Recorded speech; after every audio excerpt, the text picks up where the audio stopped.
ሆስፒታል የመጣው ተዘጋጅተሽ ጠብቂ።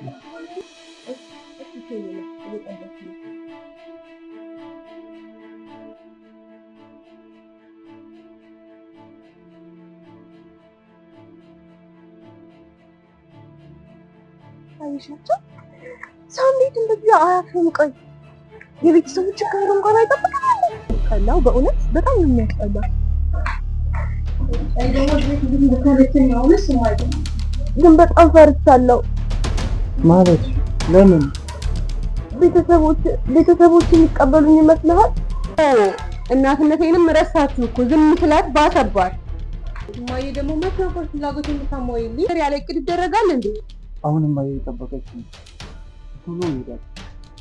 እኔ ደግሞ እዚህ ሰለቸኝ። ይኸውልሽ አንቺ ለኔ መቼም ቢሆን ለኔ ሙሉት ነው። እኔ እናንተ ትዳር ላይ ፈቃደኛ ሊሆኑ ይመስላል?